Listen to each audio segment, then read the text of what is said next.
किती वेळा सेक्स केल्याने प्रेग्नन्सी राहते हाही प्रश्न बऱ्याच वेळा विचारला जातो. या प्रश्नाचं उत्तर असं की प्रेग्नन्सी राहण्यासाठी किती वेळा संबंध येत आहेत यापेक्षा ते कोणत्या दिवसांमध्ये येत आहेत हे अत्यंत महत्त्वाचं आहे.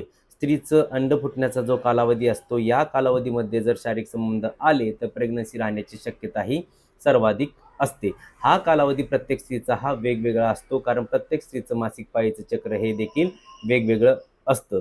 या ठिकाणी जर आपण उदाहरण घेतलं, सपोज एका स्त्रीचं 30 दिवसांचं मासिक पाळीचं चक्र आहे, तर येणाऱ्या पुढील मासिक पाळीच्या 14 दिवस अगोदर अंड फुटतं, म्हणजेच 30 वजा 14 16व्या दिवशी अंड फुटणार आहे. या कालावधीमध्ये जर शारीरिक संबंध आले तर प्रेग्नन्सी राहण्याची शक्यता ही जास्तीत जास्त असणार आहे. परंतु प्रश्न विचारला आहे की किती वेळा सेक्स केला पाहिजे, तर याचं उत्तर असं की पहिले 10 दिवस सोडले, शेवटचे 10 दिवस सोडले आणि मधल्या 10 दिवसांमध्ये तुम्ही किमान अल्टरनेट डे म्हणजे एक दिवसाआड जर शारीरिक संबंध ठेवले तरी देखील प्रेग्नन्सी राहण्याची शक्यता ही जास्तीत जास्त असते.